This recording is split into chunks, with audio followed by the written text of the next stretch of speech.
आज की कहानी है समय सीमा। नमिता, मैं अपनी कंपनी के उत्पादनों के लिए अमेरिका के बाजार में संभावनाएं तलाश करने जा रही हूं और तुम्हें मेरे साथ चलना है। बिक्री निर्देशक पल्लवी ने कहा। परेशानी बस इतनी है कि जिन शहरों में हम जाएंगे वहां मेरे तो अपने रहते हैं और मैं उन्हीं के साथ रहूंगी। तुम्हारा प्रबंध होटल में करवा दूंगी। अकेले रह लोगी ना? ये बात 2016 की थी। उसकी जरूरत नहीं पड़ेगी मैडम। नमिता ने जहां जाना था उन शहरों की लिस्ट पढ़ते हुए कहा। संयोग से इन सभी जगहों पर मेरे भी करीबी लोग हैं जो अक्सर मुझे बुलाते रहते हैं, तो मैं भी उनके साथ रह लूंगी। ये तो बहुत अच्छा है। वैसे आजकल शायद ही कोई ऐसा मिले जिसका अमेरिका में कोई अपना ना हो। पल्लवी हंसी। अमेरिका की यात्रा व्यावसायिक दृष्टिकोण से अपेक्षा से अधिक लाभदायक रही, सो पल्लवी और नमिता बहुत खुश थी। आपको नहीं लगता मैडम कि हमारा न्यूयॉर्क में स्थायी ऑफिस होना चाहिए? वापसी की उड़ान के दौरान नमिता ने पूछा। होना तो चाहिए, मगर भारत से यहाँ स्थायी सीनियर मैनेजर और स्टाफ भेजना बहुत महंगा पड़ेगा। पल्लवी ने कहा। स्थायी स्टाफ भेजने की क्या ज़रूरत है मैडम? कुछ अरसे के लिए एक सीनियर मैनेजर को दो तीन सहायकों के साथ लोकल लोगों को ट्रेनिंग देने के लिए भेज दीजिए। बढ़िया सुझाव है नमिता। पल्लवी मुस्कुराई। ऐसे ही सोचती रहो, जिंदगी में बहुत आगे बढ़ोगी। अमेरिका प्रवास कैसा रहा? उम्मीद से ज़्यादा अच्छा। जान पहचान वालों के साथ रहने से घूमने में बहुत मज़ा आया। आपका कैसा रहा मैडम? व्यावसायिक सफलता सबसे मिलने और उनके साथ घूमने तक तो बढ़िया ही रहा, मगर मैं बराबर बच्चों और उनके पापा को मिस करती थी। पल्लवी ने उस सांस लेकर कहा। सो मज़ा नहीं उठा उठा सकी, यानी व्यक्तिगत रूप से अच्छा नहीं रहा? नमिता ने कहना चाहा कि उसका तो व्यक्तिगत रूप से बहुत अच्छा रहा। भविष्य के जिस अनदेखे लेकिन अनिवार्य पूर्ण पहलू के बारे में उसने कभी सोचने की जरूरत ही नहीं समझी थी, उससे रेणु दीदी ने उसे अनजाने में अवगत कराकर उसके प्रति जागरूक कर दिया। रेणु दीदी उससे कई वर्ष बड़ी चचेरी बहन थी। वह स्कूल में थी तभी रेणु दीदी अमेरिका चली गई थी और उनकी उपलब्धियों की कहानियां सुनने को मिलने लगी थी। चाचा चाची उनके लिए आए दिन आने वाले शादी के प्रस्तावों से परेशान हो गए थे, लेकिन रेणु दीदी फिलहाल ना तो शादी के लिए तैयार थी, ना घर आने को। चाची के बहुत कहने पर कि वह उन्हें देखने को तड़प रही हैं, रेणु दीदी ने उनके और चाचा के लिए टिकट भेज दिए थे। अगले साल छोटी बहन कन्नू और भाई रवि को बुला लिया था। कन्नू को वहीं पड़ोस में रहने वाले एक इंजीनियर ने पसंद कर लिया और रवि के लिए अगले सत्र में एमबीए में प्रवेश की व्यवस्था हो गई। बच्चे के वहां जाने के बाद धीरे धीरे चाचा चाची भी भारत से उखड़कर वहीं चले गए। परिवार के आ जाने से रेणु दीदी और भी लगन से काम करने लगी। आज वह अग्रणी और मशहूर सॉफ्टवेयर कंपनी में प्रेसिडेंट थी। सुसज्जित बंगला, बड़ी गाड़ी और अमेरिका की दुर्लभ सुविधा नौकरानी उनके पास थी। कनु और रवि के अपने घर थे। चाचा चाची अधिकतर उनके पास रहते थे। काम से थक कर आने पर आपके घर में बहुत सुकून और शांति मिलती है दीदी, नमिता ने कहा। कुछ रोज को उसके बाद सन्नाटा काटने लगता है। ऐसा क्या? हाँ नमिता, निरर्थक लगने लगता है ये सब तामझाम। अकेले कितना आनंद लो इस सब का। कभी अपने लगने वाले, दूसरे सब अपनी अलग दुनिया बसाने के बाद उसमें मस्त हो जाते हैं। उन्हें आने की फुर्सत ही नहीं रहती। यदा कदा आपका स्वागत जरूरत है उनकी दुनिया में, जिसकी रौनक अब आपको अधिक रास नहीं आती, रेणु ने उमास लेकर कहा। जीवन में कुछ भी करने की एक समय सीमा होती है। अगर आपने उसे नकार दिया तो बस जीवन भर एकला चलो रे ही अलापना पड़ता है, जो आसान नहीं है। अगर आप में योग्यता और क्षमता है तो जब भी मौका लगेगा आपको आपका लक्ष्य तो मिल ही जाएगा, लेकिन किसी का सानिध्य जब चाहो तब मिल जाएगा, ऐसा सोचना महज एक खुशफहमी है। रेणु दीदी ने बगैर उससे उसकी भविष्य की योजना पूछे या प्रवचन दिए बहुत कुछ समझा दिया था, जिसे नकारना मुश्किल था। उसने सोचा कि अब जब कभी माँ इस विषय पे बात करेंगी तो वह हमेशा की तरह मना नहीं करेगी।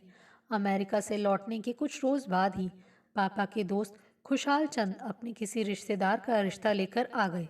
उसके लिए कुलदीप की अपनी ग्लास फैक्ट्री है, बहुत अच्छी चल रही है। वह शादी करना चाह रहा है, लेकिन उसे लड़की बढ़िया नौकरी वाली चाहिए। वह क्यों चाचा जी? नमिता के छोटे भाई निखिल ने बात काटी। दूरदर्शिता, खुशहाल चंद बोले। कुलदीप का कहना है कि बिजनेस कभी भी डुबकी मार सकता है, सो सिर को पानी से ऊपर रखने के लिए सेकेंड लाइफ ऑफ डिफेंस यानी स्थायी कमाई का जरिया होना जरूरी है। और प्रोफेशनली क्लास क्वालिफाइड लड़की के से शादी इस समस्या का स्थायी हल है। मुझे लगा कि ये कुलदीप की ही नहीं, तुम लोगों की समस्या का भी स्थायी हल हो सकता है। क्योंकि नमिता भी तो इसीलिए शादी नहीं कर रही कि वह अपनी नौकरी नहीं छोड़ना चाहती, और कुलदीप छुड़वाएगा नहीं। मेरे ख्याल में जगदीश, तुम लोग एक बार इस लड़के से मिल तो लो। आप क्या कहती हैं अमिता भाभी? मैंने क्या कहना है भाई साहब, होगा तो वही जो नमिता कहेगी। अमिता बोली। नमिता यहीं बैठी सब सुन रही है। बता बेटी क्या करें? जगदीश ने पूछा। जैसा आप ठीक समझें, नमिता ने सिर झुकाकर कहा। मैं उन लोगों से मिलने का समय तय करके तुम्हें बताऊंगा, कहकर खुशहाल चंद चले गए। आपने ऐसे कैसे हाँ कर दी दीदी? निखिल ने मौका लगते ही पूछा।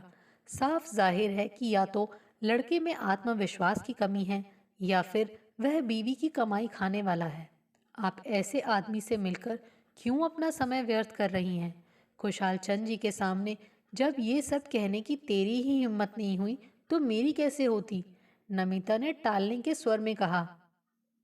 अब मनोविज्ञान में शोध कर रहे निखिल को क्या बताती कि अभी समय व्यर्थ न करने के नखरे करके अब वह जीवन की सांधे बेला व्यर्थ नहीं करेगी। कुलदीप का सारा परिवार ही उसे बहुत सुलझा हुआ लगा। निखिल की यह शंका कि उसमें आत्मविश्वास की कमी है, या वह बीवी की कमाई खाने वाला है, कुलदीप ने यह कहकर निर्मूल सिद्ध कर दी। मेरी फैक्ट्री सुचारू रूप से चल रही है। अब मैं इसका और विस्तार करना चाहता हूँ, जिसके लिए मुझे इसमें और अधिक समय लगाना पड़ेगा। लेकिन उसके लिए मैं ब्रह्मचारी बनना भी नहीं चाहता, और ना ही ऐसी पत्नी चाहता हूँ जो फैक्ट्री को अपनी सौत समझे, यानी घरेलू बीवी, जिसके लिए त्योहार, रिश्तेदार मेरे काम से ज़्यादा ज़रूरी हों। अपने करियर के प्रति समर्पित लड़की चाहता हूँ, जो स्वयं भी व्यस्त रहती हो। फुर्सत के क्षणों की अहमियत समझकर खुद भी उन्हें भरपूर जिए और मुझे भी जीने दे। शादी के बाद लोग गृह गृहस्थी के बारे में सोचकर रिस्क लेने से डरते हैं, लेकिन कमाती धमाती धर्मपत्नी हो तो कुछ हद तक जोखिम उठाया जा सकता है। इसके बाद कुछ कहने सुनने को बचा ही नहीं, और दोनों की शादी तय हो गई। कुलदीप का छोटा भाई अहमदाबाद में एमबीए के अंतिम वर्ष में था, और परीक्षा में कुछ ही सप्ताह शेष थे। सो कुलदीप का परिवार चाहता था कि सगाई शादी उसके आने के बाद ही करें। नमिता के परिवार को तो तैयारी के लिए समय मिल रहा था। नमिता अपना ज़्यादा समय टीवी देखने या कुछ पढ़ने में बिताती थी। अपनी मित्र मंडली तो थी ही, निखिल और दूसरे कज़न के साथ भी कोई ना कोई प्रोग्राम बनता ही रहता था। लेकिन कुलदीप से मिलने के बाद ये सब क्रियाकलाप एकदम सतहहीन लगने लगे थे। रिश्ते दोस्ती सब अपनी जगह ठीक थे, लेकिन कुलदीप के साथ कुछ भी करना जैसे भविष्य की नींव डालना था। एक स्थायी रिश्ते का निर्माण, जिसमें उमंगों के साथ ऊष्मता भी थी और इंद्रधनुष के रंग भी। भविष्य के सपने तो वह पहले भी देखती थी, लेकिन उनमें और कुलदीप के साथ देखने सपनों या उसके इर्द गिर्द बुने सपनों में बहुत फर्क था। शादी और सगाई से कुछ दिन पहले नमिता ने कुलदीप से पूछा कि कितने दिन की छुट्टी लें। जितने दिन की आसानी से मिल सके, कुलदीप ने सहजता से कहा। तमन्ना तो लंबे हनीमून की है, लेकिन उसके लिए तुम्हारा करियर दांव पर नहीं लगाना चाहूँगा। नमिता अभिभूत हो गई। मेरी बहुत छुट्टियां जमा हैं, मैं पल्लवी मैडम से बात करूंगी। नमिता ने कहा।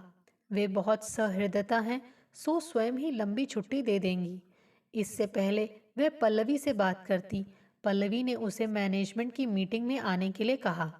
मीटिंग में पल्लवी के ससुर कंपनी के चेयरमैन धर्मपाल, पल्लवी के जेठ मैनेजिंग डायरेक्टर सतपाल और पल्लवी के पति डिप्टी मैनेजिंग डायरेक्टर यशपा के अतिरिक्त अन्य वरिष्ठ अधिकारी भी थे, जिनमें अधिकांश परिवार के सदस्य ही थे। बधाई हो नमिता, मैनेजमेंट को तुम्हारा न्यूयॉर्क में ऑफिस खोलने का सुझाव बहुत पसंद आया है, धर्मपाल ने कहा। चूंकि ये प्रस्ताव तुम्हारा है, सो मैनेजमेंट ने फैसला किया है कि इसे पूरा भी तुम ही करो, यानी न्यूयॉर्क ऑफिस खोलने के लिए तुम ही जाओ, 1 जून को। नमिता बुरी तरह चौंक पड़ी। 28 मई को तो उसकी शादी है। Thank you so much sir, लेकिन मैं ये नहीं कर पाऊंगी। क्यों नहीं कर पाओगी? पल्लवी ने बात काटी। मैं और यश चल रहे हैं ना तुम्हारे साथ कुछ सप्ताह के लिए। फिर तुम्हारी कज़न और कई जान पहचान वाले हैं वहाँ। तुम्हें कोई परेशानी नहीं होगी। होगी भी तो कंपनी के लोग तुम्हारा पूरा ख्याल रखेंगे। धर्मपाल मुस्कुराए। वैसे सफलता की सीढ़ियां परेशानियों से भरी होती हैं। मैं भी उन पर गिरता पड़ता यहाँ तक चढ़ सका हूँ। जाओ, जाकर जाने की तैयारी, यानी अपना चार्ज अपने सहायक को देना शुरू कर दो। नमिता हैरान रह गई। यानी आदेश पारित हो चुका था और यहाँ कुछ भी कहना मुनासिब नहीं था। पल्लवी की सेक्रेटरी के कहने के बावजूद वह बगैर समय लिए पल्लवी से कैसे मिल सकती है? वह पल्लवी का इंतजार करने उनके कमरे में बैठ गई। कुछ देर के बाद पल्लवी आई और उसे देखकर बोली, क्या बात है नमिता, इतनी परेशान क्यों लग रही हो? सब सुनने के बाद सहानुभूति के बजाय पल्लवी ने उसकी ओर व्यंग से देखा। इंटरव्यू के समय तो तुमने कहा था कि अगले कई वर्ष तक तुम्हारी वरीयता तुम्हारी नौकरी ही रहेगी, और उस बात को तो अभी कुछ ही वर्ष हुए हैं। इतनी जल्दी दिल कैसे भर गया नौकरी से? नौकरी से दिल नहीं भरा मैडम, संयोग से ऐसा साथी मिल गया है जो मुझसे कभी नौकरी छोड़ने या उसे तरजीह देने से मना नहीं करेगा। नमिता ने उसे कुलदीप के बारे में सब बताना बेहतर समझा, लेकिन ऐन शादी के मौके पर मैं ये कहकर शादी टालने या तोड़ने को नहीं कहना चाहती कि मेरा अमेरिका जाना अनिवार्य है। ठीक समझा नमिता तुमने, अमेरिका जाना तो अनिवार्य है ही, क्योंकि ये चेयरमैन का आदेश है और अपने आदेश की अवज्ञा वे अपना अपमान समझते हैं। उनकी बात न मानकर कंपनी में रहने के बजाय कंपनी छोड़ना ही बेहतर होगा, पल्लवी ने सपाट स्वर में कहा। जैसा आप ठीक समझे मैडम, नमिता ने धीरे से बोला। कुछ पाने के लिए कुछ खोना तो पड़ता ही है। पल्लवी इस उत्तर से चौंकी तो जरूर, लेकिन फिर संभल कर नमिता को ऐसे देखने लगी जैसे उसे तरस खा रही हो। लेकिन तुम्हें तो हो सकता है सब कुछ ही छोड़ना पड़े, जैसा कि तुमने अभी बताया। उससे तो लगता है कि कुलदीप ने तुम्हें तुम्हारी नौकरी और उसके प्रति समर्पित होने के कारण ही पसंद किया है। अब अगर एक आम लड़की की तरह भावावेश में आकर तुमने नौकरी छोड़ दी, तो करियर के साथ साथ कुलदीप की तुमसे शादी करने की वजह भी खत्म हो सकती है। कोई भी कदम उठाने से पहले अच्छी तरह सोच लो। चाहो तो आज जल्दी घर चली जाओ। उसने जल्दी घर जाना ही बेहतर समझा।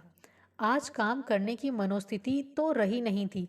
पल्लवी ने जो कहा था उसे नकारा नहीं जा सकता था। कुलदीप साफ कह चुका था कि उसे घरेलू नहीं, करियर माइंडेड बीवी चाहिए।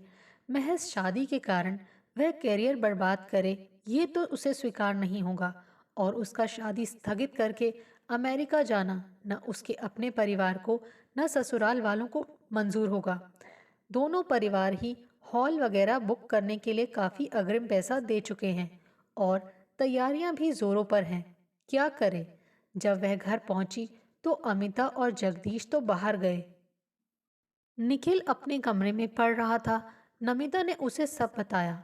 पल्लवी मैडम को आपकी पर्सनल लाइफ से ज़्यादा आपके काम की परवाह है, और उनके अनुसार कुलदीप को भी आपसे ज़्यादा आपकी नौकरी पसंद है। यानी आपकी खुशी या भावनाओं की किसी को कद्र या फिक्र नहीं। निखिल कुछ सोचते हुए बोला, तो फिर आपको क्या ज़रूरत है ऐसे हृदयहीन लोगों के साथ अपनी ज़िंदगी खराब करने की दीदी? छोड़ दीजिए नौकरी, और अगर कुलदीप इससे नाराज होकर रिश्ता तोड़ता है तो तोड़ने दीजिए। आज नहीं तो कल दूसरी नौकरी मिल जाएगी और शादी के लिए दूसरा घर वर भी। नमिता ने पूछना चाहा कि क्या ये गारंटी होगी कि दूसरी बार उसकी भावनाओं को वरीयता मिल जाएगी। कहीं वह इस व्यक्तिगत अहम के चक्कर में एकला चलोरे की राह पर तो नहीं चल पड़ेगी। रेणु दीदी के शब्द याद करके वह सिहर उठी। मम्मी पापा और सास ससुर को तो उसके अमेरिका न जाने और नौकरी छोड़ने के फैसले पर ऐतराज नहीं होगा। ऐतराज होगा तो केवल कुलदीप को। तो क्यों न पहले उससे बात की जाए। अतः उसने कुलदीप को फोन पर सब बताकर मिलने को कहा। शादी तो स्थगित नहीं करवा सकता, कुलदीप ने साफ कहा। ना ही तुमसे ये कहूँगा कि शादी के लिए नौकरी छोड़ दो या नौकरी के लिए शादी, और फिर अपने फैसले पर उम्र भर पछताती रहो। क्योंकि जिंदगी में हमेशा सब कुछ तो अपनी मनमर्जी का होता नहीं। और तब ये ख्याल कि उस समय वैसा ना किया होता तो ऐसे नहीं होता, हालात को और भी असहनीय बना देता है। तो फिर मैं क्या करूं? नमिता ने असहाय भाव से पूछा। शादी करके मुझे अपने साथ अमेरिका ले चलो। हनीमून के लिए कहीं तो जाना ही है, सो अमेरिका सही। तुम अपना काम करना, मैं अपने बिजनेस संबंधी काम कर लूंगा। जब तक यहाँ की फैक्ट्री से दूर रह सकूंगा रह लूंगा।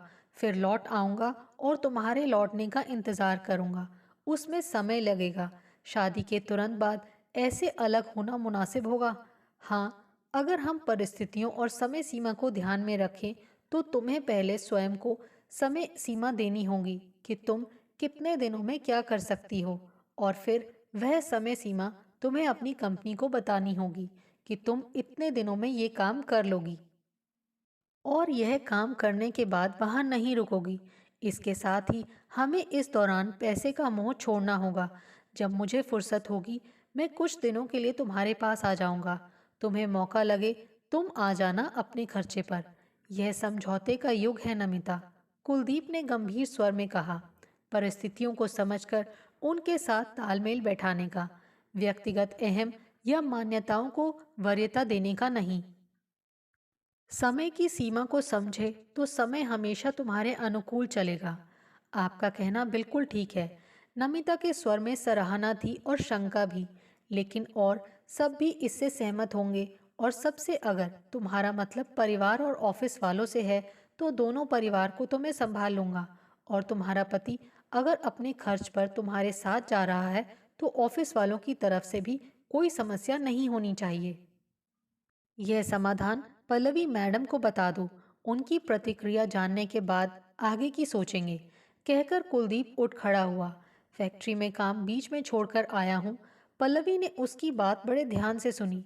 ऑफिस में इससे पहले ऐसा कुछ हुआ नहीं है, सो इसके लिए कोई प्रावधान तो है नहीं। और इस पर मैनेजमेंट की क्या प्रतिक्रिया होगी ये मैं नहीं जानती। लेकिन कुलदीप ने जो सुझाया है उसकी मैं सराहना करती हूँ और उससे पूर्णतया सहमत भी हूँ। पल्लवी बोली, मैं तुम्हें आश्वासन देती हूँ कि मैं भरसक तुम्हारा साथ दूंगी। सबको समझाऊंगी कि कुलदीप जैसे सुलझे हुए जीवन साथी को नौकरी के लिए नकारना तुम्हारी बेवकूफ़ी होगी। और तुम्हारे ऐसा ना करने पर कंपनी का तुम्हें नकारना कंपनी के का तुम्हारे प्रति अन्याय होगा। तुम्हें चांस तो मिलना ही चाहिए। पल्लवी के प्रयास से नमिता को 1 जून के बजाय 1 सप्ताह बाद पति के साथ जाने की इजाज़त मिल गई। लेकिन यह बॉन्ड भरने के बाद कि न्यूयॉर्क ऑफिस को सुचारू रूप से संचालित करने से पहले वह छुट्टी नहीं लेगी, और भारत लौटने के बाद भी एक निश्चित अवधि तक कंपनी में काम करेगी। नौकरी तो करनी ही है नमिता, सो बॉन्ड भर दो, लेकिन एक शर्त के साथ कि भारत लौटने पर तुम्हें मेटर्निटी लीव लेने का अधिकार होगा। कुलदीप ने कहा, जब शादी होगी तो बच्चे भी होंगे ही, और उन्हें भी सही समय पर होना चाहिए। नमिता ने ये शर्त पल्लवी को बताई। मेटर्निटी लीव तो हमारा जन्मसिद्ध अधिकार है नमिता। पल्लवी हंसी। उसके मिलने में कोई परेशानी नहीं होगी। बस इस अधिकार का दुरुपयोग अमेरिका प्रवास के दौरान मत करना। दोनों परिवारों में नमिता और कुलदीप के फैसले को लेकर चकचक तो बहुत हुई, लेकिन कुलदीप के इस तर्क को कि जो कुछ भी समय की मांग और समय सीमा को ध्यान में रखकर किया जाए वो गलत नहीं होगा, कोई काट नहीं सका। अब 5 साल बाद दोनों परिवार अपने तब तक फैसले से बहुत संतुष्ट हैं। नमिता कोविड के पहले भारत मैटरनिटी लीव पर आई थी और उन लॉकडाउन के दिनों में वह लगातार ऑनलाइन वर्क फ्रॉम होम करती रही। कुछ को तो पता भी नहीं चला कि वह भारत में है या न्यूयॉर्क में। दोस्तों, आपको हमारी ये कहानी कैसे लगी? प्लीज़ कमेंट्स करके बताइए। Thanks for watching this video.